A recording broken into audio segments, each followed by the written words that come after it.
사랑과 은혜가 풍성하신 하나님 아버지, 저희를 예배의 자리에 불러주시고 함께 모여 찬양과 경배를 드릴 수 있게 해주셔서 감사합니다. 고난과 고통 중에도 주님의 말씀을 붙잡고 견딜 수 있는 힘을 주시고, 주님께서 저희를 죽기까지 사랑하신 같이 저희도 주님을 사랑하고 이웃을 사랑할 수 있는 마음을 허락해 주시옵소서. 저희에게 주신 하나님의 말씀이 저희 각자의 삶의 자리에서 이루어지는 간증이 넘치게 하시고, 하나님 안에서 순종과 충성을 하나님 안에서 순종과 충성으로 저희가 굳게 서게 하시옵소서. 저희 삶의 매 순간이 주님께 드리는 기도되게 하시길 우리 주 예수 그리스도의 이름으로 기도드립니다. 아멘.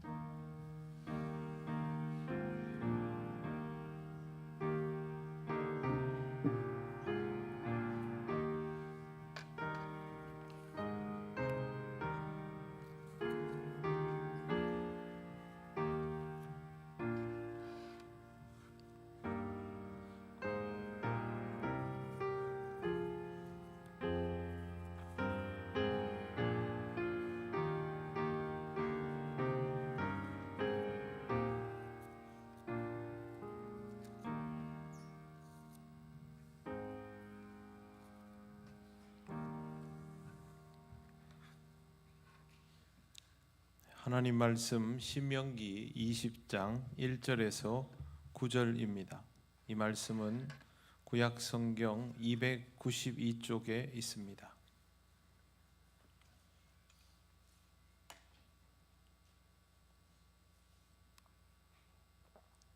신명기 20장 1절에서 9절 말씀을 한 절씩 교독하겠습니다.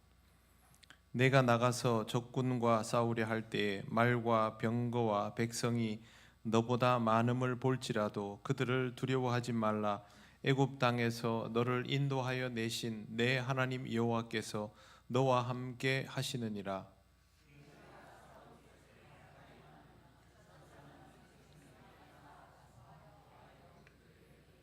말하여 이르기를 이스라엘아 들으라. 너희가 오늘 너희의 대적과 싸우려고 나왔으니 마음에 겁내지 말며 두려워하지 말며 떨지 말며 그들로 말미암아 놀라지 말라.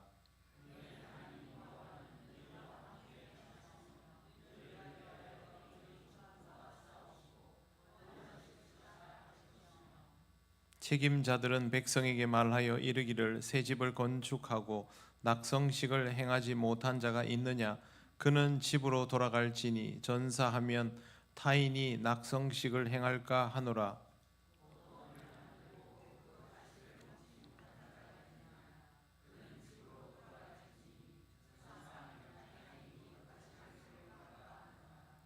여자와 약혼하고 그와 결혼하지 못한 자가 있느냐? 그는 집으로 돌아갈지니 전사하면 타인이 그를 데려갈까 하노라 하고,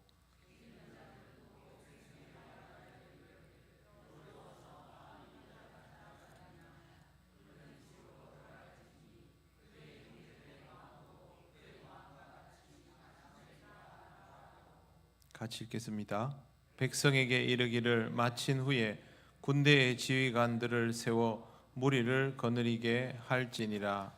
아멘. 좌우의 분들 인사하시겠습니다. 반갑습니다. 잘 오셨습니다. 네. 기도드리겠습니다. 하나님 아버지, 오늘도 하나님의 말씀을 함께 봅니다.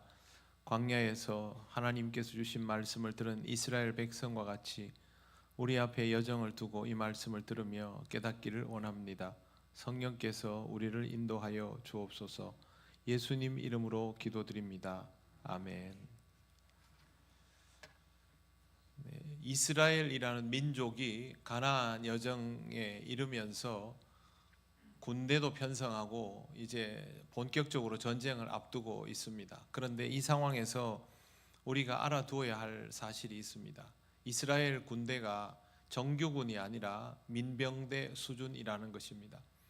정규군이라 하면 이집트에 있던 바로의 군대, 그리고 앞으로 가나안에 들어가면 만나게 될 가나안 도시 국가들의 군대가 정규군이지요. 전문화된 군인들로 구성된. 그러나 이스라엘은 백성이 이동하다가 필요에 따라서 조직을 편성하고 우선 급한 대로 무기를 만들고 그렇게 전쟁에 임하게 되는 군대입니다. 이런 것들을 보통 민병대, 임진왜란 때 같으면 의병 이렇게 부릅니다. 그 정도 수준인 것을 감안하고 말씀을 보아야 합니다. 1절 말씀에 보면 내가 나가서 적군과 싸우려 할 때 말과 병거와 백성이 너보다 많음을 볼지라도 그들을 두려워하지 말라라고 되어 있습니다.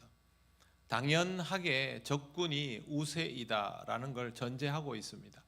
이집트에서도 당연히 이집트가 강세였고 앞으로 만나게 될 가나안의 모든 군대도 이스라엘보다 약한 군대는 없습니다. 그러니까 이스라엘은 무조건 열세인 상황에서 전쟁을 해야 합니다. 그렇다 하더라도 두려워하지 말라라고 하는 것이죠. 당시에 가장 강대국은 이집트였습니다. 이런 이집트에서 하나님께서 이 백성을 이끌어내셨고요. 가나안은 거기에 비하면 약하다고 할 수 있지만 그렇지만도 않았습니다. 규모는 작았지만 그리스 위쪽에 에게해에서 철기 문명을 가지고 내려온 민족들이 정착하고 거기서부터 철제 무기와 농기구가 보급됐기 때문에 이 사람들이 가지고 있는 무기가 최첨단이었습니다. 청동기와 철기가 싸우면 상대가 안 됩니다. 더군다나 이 사람들은 전차 부대를 가지고 있었습니다. 말과 병거라는 게 전차가 지금 같은 전차는 아니지만 말에다가 붙여져 있는 2사람, 3사람이 탈 수 있는 전차입니다. 근데 그거를 쇠붙이를 붙여서 만들게 되면 훨씬 견고해지는 것이죠. 이런 상대를 마주해야 하는 이스라엘. 그러나 하나님께서 이렇게 말씀하십니다. 1절 하반절을 보시면 애굽 땅에서 너를 인도하여 내신 내 하나님 여호와께서 너와 함께 하시느니라. 두려워하지 않아도 되는 이유는 하나님이 함께 하시기 때문이라고 말하고 있습니다. 하나님은 이미 이집트에서 이 백성을 꺼냈습니다. 그리고 광야에서 몇십 년 동안 지금 살게 해주셨습니다. 그것에 대한 경험을 이 백성이 가지고 있는 것이죠. 그렇기 때문에 그 경험을 떠올려 보라고 말씀하시고 있는 것입니다. 여러분이 신앙생활을 오랫동안 해오셨죠. 그러면 지금부터 여러분이 하나님을 향하여 가지는 믿음의 근거는 사실 어디에 기초합니까? 과거에 기초하지요. 하나님께서 나를 구원하셨고 지금까지 인도하여 주신 것에 기초하여 믿음을 가지는 것이죠. 여러분에게 신앙적인 경험이 많다면 군대로 말하면 여러분이 영적 전쟁에서 백전노장과 같다면 앞으로의 삶에 대해서도 크게 두려워하지 않을 겁니다. 왜? 지금까지 지켜오신 하나님을 분명히 기억하기 때문이죠. 이스라엘은 이미 38년간 광야 생활에서 경험치가 충분히 쌓인 사람들입니다. 그렇기 때문에 전력상의 열세라는 객관적인 사실보다는 하나님이 함께 하신다라는 영적인 사실에 더 주목해야 한다라는 것을 하나님께서 모세를 통해서 분명하게 알려주시는 것입니다. 우리도 영적 전쟁에서 이와 같은 사실을 항상 기억해야 합니다. 우리가 감당할 수 없는 숙제가 다가오면, 도저히 풀 수 없는 문제가 다가오면 제일 먼저 생각해야 할 것은 이것이 과연 가능한 일인가라는 것보다 하나님이 나와 함께 하시는가를 먼저 떠올려야 하고, 내가 하나님을 신뢰하면 하나님은 나와 함께 하시고 이 전쟁은 유불리를 떠나서 하나님으로 인하여 승리할 수 있다라는 확신을 가져야 합니다. 그게 믿음입니다. 이걸 전제하고 이 말씀을 보아야 합니다. 2절부터 4절은 전쟁에서 제사장의 역할인데 제가 방금 말씀드린 내용을 그대로 옮겨 놓았습니다. 너희가 싸울 곳에 가까이 가면 제사장은 백성에게 나아가서 고하여 그들에게, 군대 지휘관이 먼저 나오지 않고 제사장이 나온다는 것부터가 이채롭습니다. 왜 그러냐면 이스라엘 군대의 전쟁은 결국에는 종교 전쟁이기 때문입니다. 3절 말하여 이르기를 이스라엘아 들으라 너희가 오늘 너희의 대적과 싸우려고 나왔으니 그 다음에 보시면 마음에 겁내지 말며 두려워하지 말며 떨지 말며 그들로 말미암아 놀라지 말라라고 되어 있습니다. 여기에 나오는 네 가지를 줄을 그어 놓으시면 좋습니다. 이 부분이 이 구절에서 사실상의 핵심입니다. 민병대 수준의 이스라엘이 적을 만나면 두려운 마음이 생길 수밖에 없는 것이 객관적 사실이지만 제사장은 분명히 네 가지를 짚어주고 있습니다. 첫째는 겁내지 말며입니다. 겁내지 말며, 겁낸다는 말은요 흐물흐물 녹아내린다는 의미가 있습니다. 아직 시작도 안 했는데 상대방이 적군이 출현했다, 이집트군이라 하더라, 가나안의 군대라 하더라는 말만 듣고도 벌써 간담이 서늘하여 어쩔 줄을 몰라 하는 겁니다. 여리고에 정탐꾼을 보냈을 때 기생 라합을 통해서 여리고 사람들이 이스라엘 민족이 자기들을 향해서 올라오고 있다는 말을 듣고 이미 겁을 집어먹었다는 내용이 나오지요. 그때의 모습이 바로 이와 같습니다. 이러면 시작도 제대로 하지 못하고 주눅이 들어버리는 것이죠. 공포라고 할 수 있습니다. 공포는 언제 발생하느냐 하면 하나님과 함께하지 못할 때 발생하게 됩니다. 나 혼자 이 상황을 헤쳐나가야 한다고 생각하면 한계는 뚜렷해지는 것이죠. 평소에 내가 두려워하던 일이라면 더더욱 버거워하게 됩니다. 여러분 평소에 굉장히 걱정하던 일이 현실로 닥치면 어떻게 합니까? 겁부터 집어먹지 않습니까? 그게 바로 여기에 나오는 겁낸다라는 의미입니다. 그렇게 하지 말아라 라는 것이죠. 시작도 하기 전에 이거는 끝이구나, 망했구나, 그렇게 하지 말라는 겁니다. 이유는 아까 말씀드린 것처럼 혼자의 전쟁이 아니기 때문입니다. 영적 전쟁은 우리가 하는 전쟁인 것은 맞습니다만 혼자의 전쟁이 아닙니다. 이스라엘도 혼자의 전쟁을 하는 것이 아니기 때문에 하나님께서 이렇게 말씀하십니다. 두 번째는 두려워하지 말며입니다. 이것은 객관적인 전력에서 열쇠를 깨닫고 가지게 되는 감정입니다. 이스라엘 군대 앞에 블레셋이 갑자기 한 명을 내보냈습니다. 골리앗이 나왔습니다. 골리앗을 보는 순간 졌구나. 이건 우리 중에 누구도 상대할 수 있는 사람이 없구나. 그럼 이미 거기서부터 두려움이 엄습하게 되는 것이죠. 10만 군대가 나섰는데 100만 대군이 앞에서 삥 둘렀다. 그러면 우린 죽었구나. 객관적 열쇠라는 것이죠. 처음에는 겁을 내고 겁을 내다가도 막상 맞닥뜨렸을 때는 다를 수도 있겠지만 실질적으로 견주어 보니 상대가 안 되는 힘의 차이가 있다는 걸 알게 되는 순간 가지게 되는 것이 바로 이 두려움입니다. 이런 마음이 들면 어떤 생각을 하냐 하면요, 이건 내가 할 수 있는 일이 아니구나. 그 다음에 하나님도 어쩔 수 없겠구나. 이렇게 되는 겁니다. 왜? 객관적으로 이미 승부가 난 것으로 보이거든요. 이스라엘 군대가 하나님을 믿지 않습니까? 믿지요. 그런데 골리앗이 나오는 순간 이 전쟁은 끝났구나. 그들 자신이 하나님의 군대라는 것을 잊어버리는 겁니다. 그게 바로 두려움입니다. 세 번째는 떨지 말며입니다. 이미 기세가 꺾여버리니까 그때부터는 도망치는 자세로 일관합니다.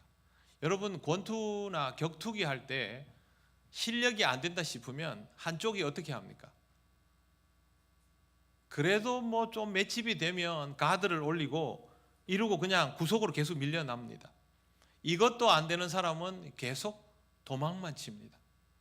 정말 급하면 등을 돌리고 도망갑니다. 그렇게 등 돌리고 도망가다가 한 대 맞고 KO되는 모습은 참 처참하죠. 여기에 나오는 떨지 말면은요, 이제부터는 내가 어찌할 바를 모르겠고 당할 일만 남았다 그러고 이렇게 커버 올려놓고 두들겨 맞는 상황을 의미합니다. 이런 사람은 공격은 꿈도 꾸지 못하죠. 이럴 때도 카운터 펀치를 치는 사람이 있죠, 운동선수 중에. 그러나 공포에 질려버린 사람은 맞는 것 외에는 할 수가 없습니다. 이스라엘이 이런 상황에서 질리면 아무것도 못하게 되는 거죠. 앞으로 가나안에 들어가서 여리고라는 성읍을 보고 나서 공포에 질려버리면 그 다음부터는 할 수 있는 게 없습니다. 그렇게 되지 않도록 미리 경고하는 것이죠. 네 번째는 놀라지 말며입니다. 그냥 놀라는 것이 아니라 완전히 공포에 질려서 패닉 상태에 빠지는 것을 의미합니다. 한 대 때리려고 자세만 취해도 겁먹고 그냥 주저앉아 버리고 웅크리고 있는 자세이죠. 전쟁을 할 수 있는 상태가 전혀 아닙니다. 이렇게 되면 전쟁은 하나마나입니다. 이 네 개의 단어는 이스라엘 백성이 겪을 수 있는 심리적인 붕괴의 과정을 순차적으로 해놓은 겁니다. 그래서 제가 여러분한테 줄을 그어 놓으십시오라고 말씀드린 겁니다. 겁내지 말고, 두려워하지 말고, 떨지 말고, 놀라지 말고. 이거는 생각에서부터 실제에 이르기까지 공포에 질려가며 이 전쟁에서 스스로 무너지는 모습을 그대로 써 놓았습니다. 이런 자세면 어떤 전쟁도 이길 수 없습니다. 그렇게 하지 않으려면 방법은 하나뿐입니다. 4절 말씀을 보십시오. 우리 같이 읽겠습니다. 4절 시작. 너희 하나님 여호와는 너희와 함께 행하시며 너희를 위하여 너희 적군과 싸우시고 구원하실 것이라 할 것이며. 제사장이 이 얘기를 분명히 합니다. 겁내지 마라, 두려워하지 마라, 떨지 마라, 놀라지 마라 얘기 다 하면서 하나님이 함께 하시는 전쟁이다라는 사실을 분명하게 밝힙니다. 이 전쟁의 핵심은 하나님과 함께 하느냐 아니냐에 딸려 있는 것이지 객관적인 사실에 딸려 있거나 내 담력에 딸려 있는 게 아닙니다. 담력과 능력에 전쟁의 성패가 달려 있지 않습니다. 하나님의 임재에 전쟁의 성패가 달려 있습니다. 그걸 제사장이 이야기를 해주고 백성은 군대에 나가기 전에 이 사실을 새기고 나가야 하는 것이죠. 이스라엘이 전쟁에 임하는 기본 자세가 이와 같습니다. 저와 여러분이 이 땅을 살아가며 영적 전쟁에 임하는 기본 자세도 이와 같습니다. 따라해 보십시오. 담력과 능력으로 전쟁을 이기는 것이 아니라 하나님의 임재로 전쟁을 이기는 것이다. 이걸 꼭 기억하셔야 합니다. 분명히 우리가 스트레스를 받을 정도가 되면요, 객관적인 전력으로는 우리가 열세인 상황입니다. 낙심하거나 시험 들거나 상처받거나 한계를 느끼거나 감당할 수 없거나 이런 것들이죠.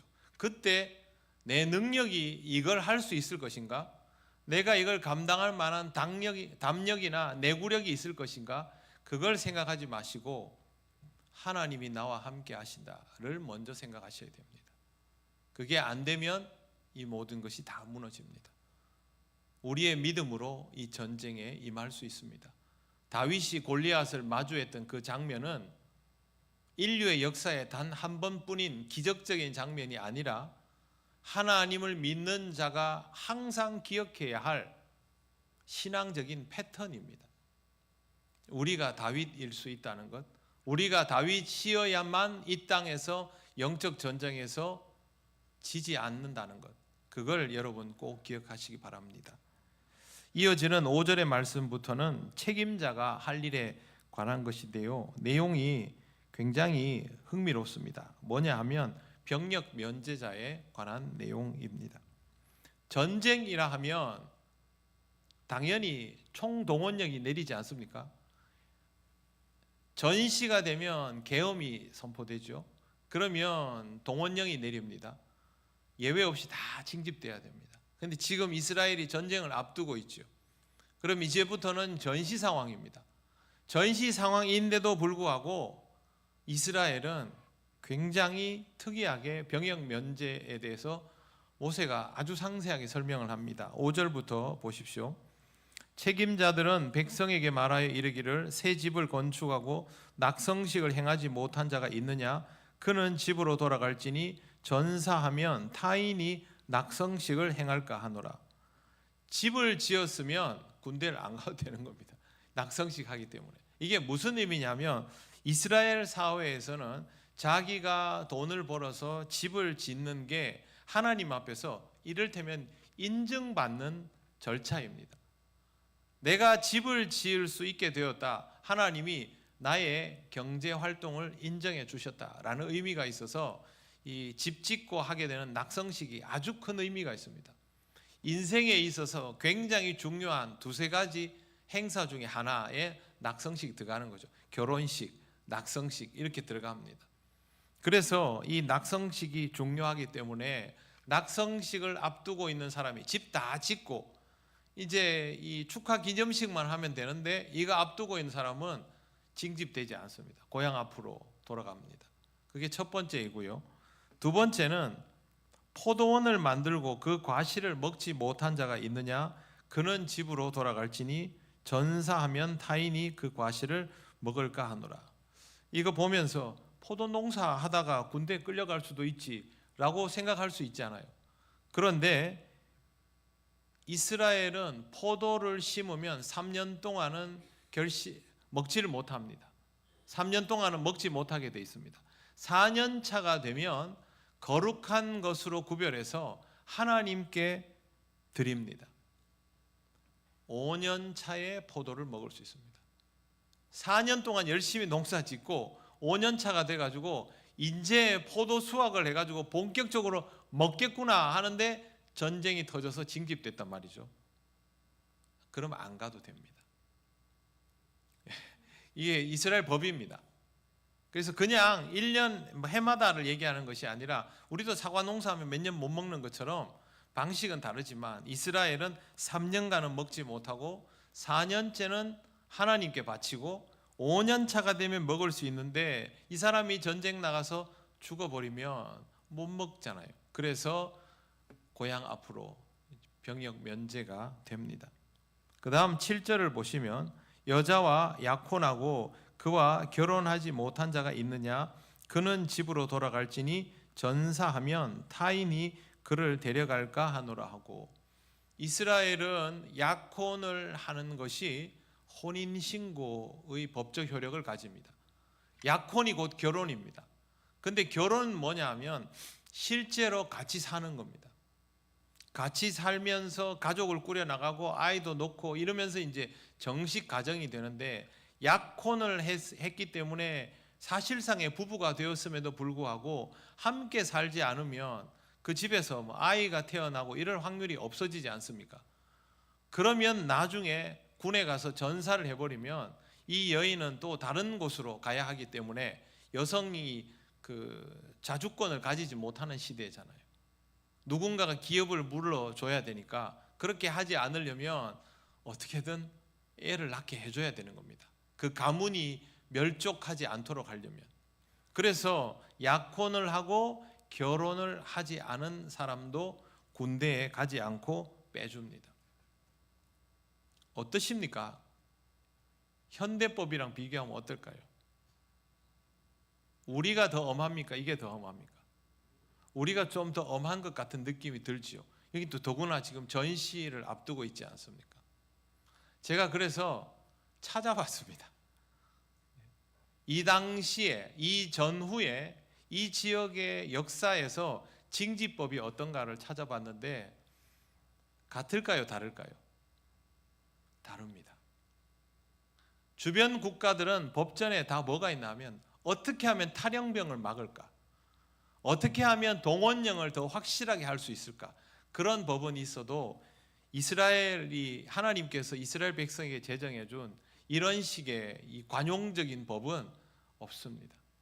군 면제자가 있는데 어떤 사람들이 면제하냐 하면 특권층 자녀들, 그 다음에 돈을 많이 바치는 사람들, 이런 사람들의 자녀들은 면제를 해준 기록들이 있습니다.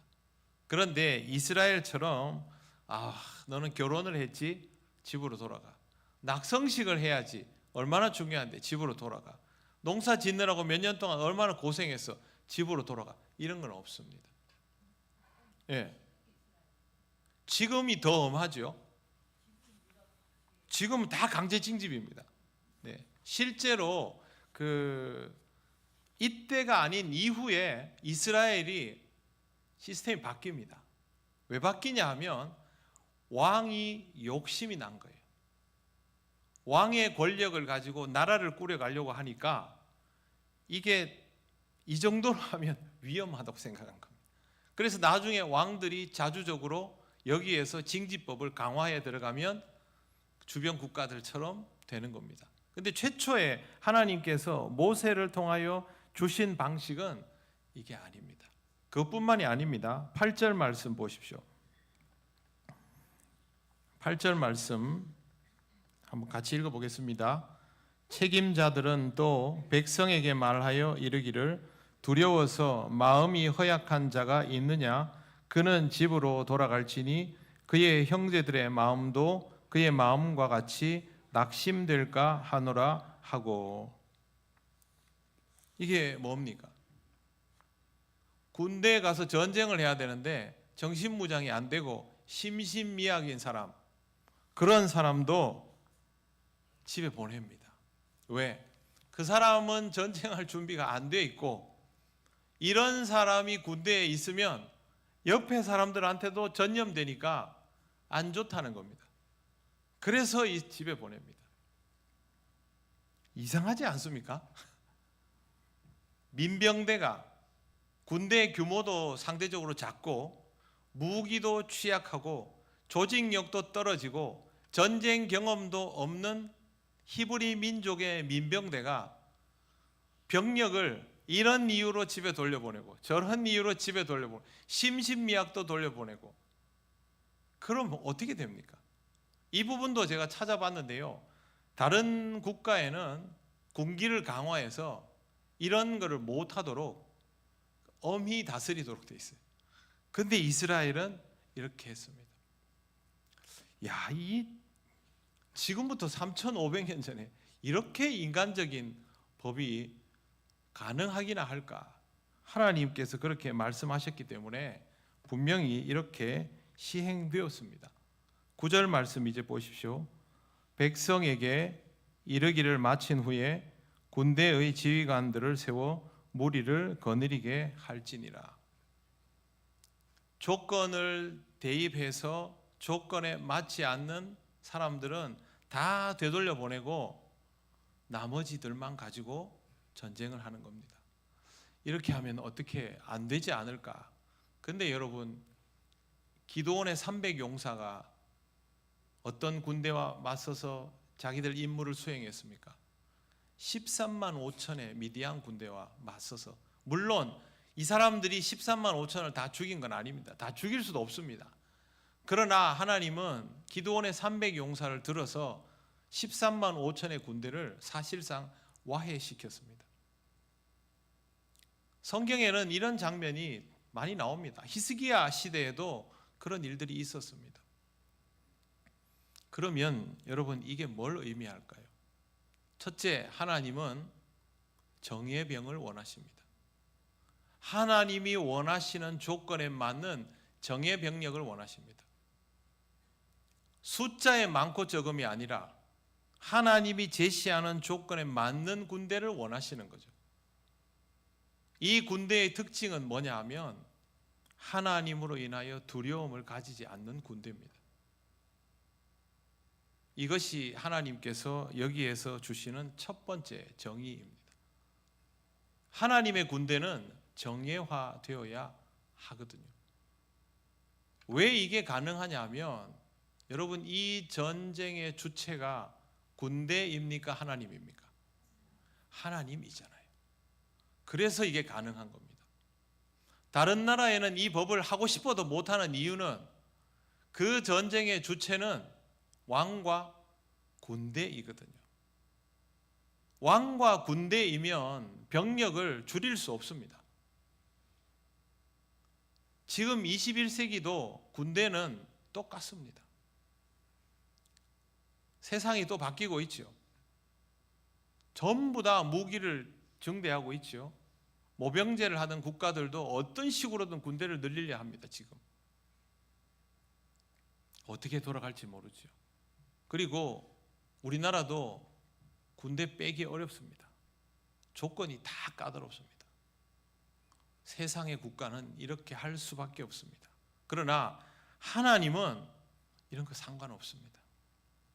하나님이 지금 이 군대를 이렇게 정예화시키시는 이유는요, 이 군대로 하여금 하나님이 필요로 하는 것을 해소하게 하려는 것이 아니라 이 군대로 하여금 하나님의 권능을 경험하게 하려는 겁니다. 그래서 나중에 보면 여리고도 자기들이 아무것도 안 하고도 성이 무너지는 것을 보게 만드시잖아요. 하나님이 이스라엘을 들어서 하나님의 필요를 채우는 게 아닙니다. 이스라엘로 하여금 하나님의 전능하심을 경험하게 하는 겁니다. 그게 이 군대의 목적입니다.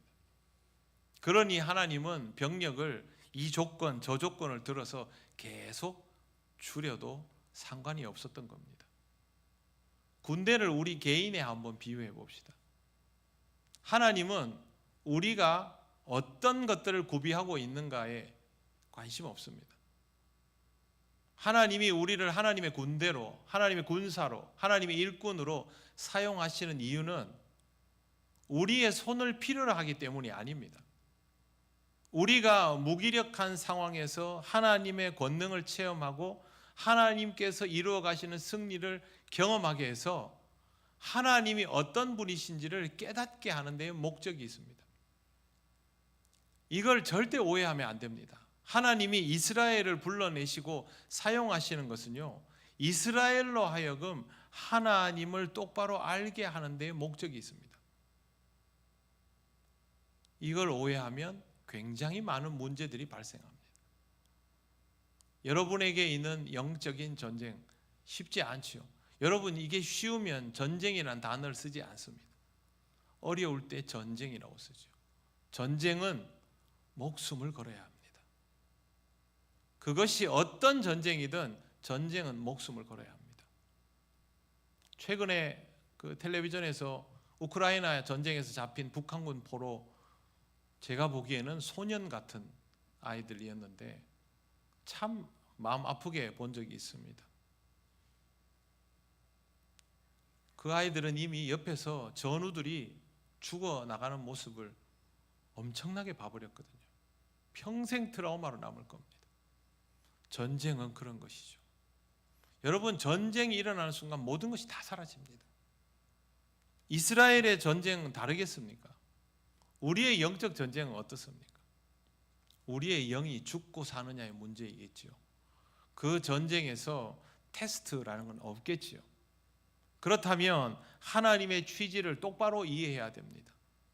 하나님께서 나를 하나님의 군사로, 하나님의 일꾼으로, 하나님의 종으로 쓰시는 것은 하나님의 권능을 드러내시기 위함이다. 내 역량을, 나의 담력을 필요로 해서 나를 쓰시는 것이 아니다 라는 걸 확실하게 받아들여야 됩니다. 그래야 우리가 영적 전쟁을 할 수 있습니다. 신앙이 없으면 영적 전쟁은 성립되지 않습니다. 왜? 앞서 말씀드린 것처럼 신앙이 없으면 우리 자신의 능력과 우리 자신의 담력만 가지고 하나님의 일을 하려고 할 것이기 때문이죠. 백전백패입니다. 우리의 영은 망가질 것입니다. 그렇게 하지 않으려면 하나님께서 우리에게 무엇을 말씀하시는지를 분명하게 보아야 합니다. 답은 굉장히 간단 명료합니다. 하나님을 믿고 의지하면 생명의 길로 나아가며 승리하는 것이고, 하나님을 믿고 의지하지 않으면 사망의 길로 가게 되어 있다라는 것입니다. 이 전쟁은 우리의 전쟁이 아니라 하나님의 전쟁입니다. 하나님의 전쟁 안에서 우리는 철저하게 보호받으며 하나님의 승리를 체험하게 될 것입니다. 이 땅에서 사람들에 의해서 고난과 박해를 당할지라도 이 전쟁의 승리는 하나님의 것입니다. 우리 그리스도인들은 이 전쟁의 실체를 보고 하나님을 신뢰하면서 두려움을 넘어서 하나님의 군사로 살아갈 수 있어야 합니다. 여러분에게 맡겨진 영적 전쟁도 이와 같은 마음가짐으로 임하시기를 바랍니다. 기도드리겠습니다. 우리가 하나님 앞에 드려야 할 기도는 하나밖에 없습니다. 하나님 아버지, 하나님을 철저히 신뢰하는 하나님의 군사가 되게 하옵소서. 하나님이 우리의 전쟁을 승리케 하실 줄 믿습니다. 이 고백을 하며 하나님께 여러분의 영적 전쟁을 승리하게 해달라고 기도드리겠습니다. 아버지 하나님, 은혜를 감사합니다. 하나님의 인도하심을 따라 하나님의 군사로, 하나님의 종으로, 하나님의 자녀로 그렇게 살아갑니다. 우리 앞에 있는 많은 어렵고 힘든 것들이 있을지라도 아버지 하나님을 믿는 자로, 하나님의 자녀로, 하나님의 군사로 살아가며 그 전쟁에서 승리하게 되기를 원합니다. 성령 하나님, 우리를 인도하시고 영적 전쟁에서 승리하는 자가 되게 하여 주시옵소서. 모든 것이 하나님 앞에 그렇게 놓여 있음을 인정하며 우리의 역량과 우리의 담력이 아니라 오직 하나님의 그 전능한 권위로 아버지 하나님, 이 세상의 모든 우상의 세력들이 무너지며 하나님의 뜻만이, 하나님의 나라만이 유효하게 되기를 원합니다. 하나님께서 이 전쟁을 승리하게 하실 줄 믿습니다. 아버지 하나님, 믿음의 담력을 가지게 하여 주시옵소서. 오직 하나님만을 믿고 의지하는 자가 되게 하셔서 정령 하나님을 기쁘시게 하는 하나님의 군대로, 하나님의 군사로 살게 하여 주시옵소서. 하나님, 우리와 함께하여 주실 줄 믿습니다.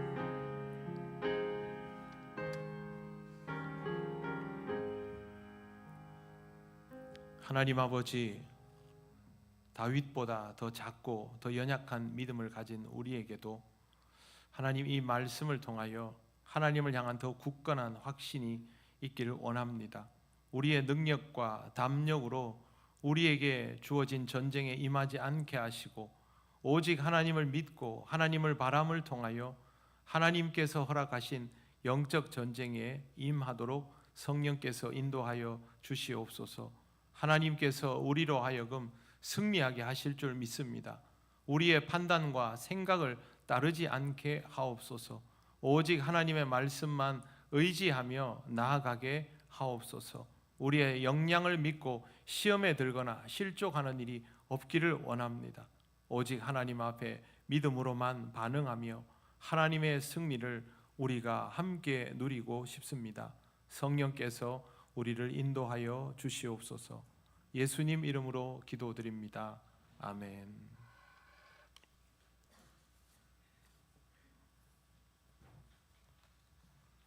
교회 소식 전하겠습니다. 이번 주일은 온 가족 예배로 오전 11시에 드리겠습니다. 오후 예배는 명절을 통하여 여러분 드리실 가정 예배로 대처합니다. 가정 예배 순서지가 필경대에 준비되어 있습니다. 행복한 전도대를 모집합니다. 전도부장 박성용 장로님, 전도부 차장 이영란 권사님에게 신청을 해주시고 제가 근일 내로 여러분에게 도움이 될 만한 예전에 드렸던 그 행복한 전도대 안내서를 한 번 더 배부를 해드리겠습니다. 참고하시고 기도하시고 복음 전하는 일에 힘쓰시기를 바랍니다.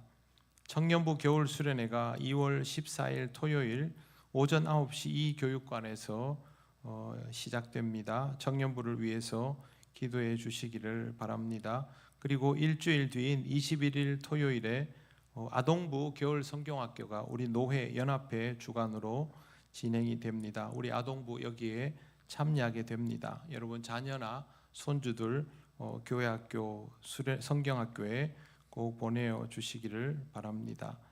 김정아 권사님 자녀 김나영 양 결혼식이 2월 18일 수요일 서울에서 있습니다. 축복해 주시고 기도해 주시기를 바랍니다. 신진식 집사님은 병원에 입원 중입니다.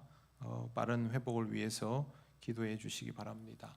다른 광고는 주보 참조하시면 되겠습니다. 이제 우리 다 같이 주님께서 가르치신 기도를 올려드립니다.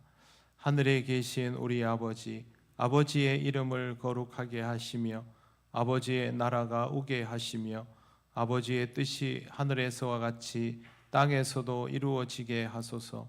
오늘 우리에게 일용할 양식을 주시고 우리가 우리에게 잘못한 사람을 용서하여 준 것 같이 우리 죄를 용서하여 주시고 우리를 시험에 빠지지 않게 하시고 악에서 구하소서.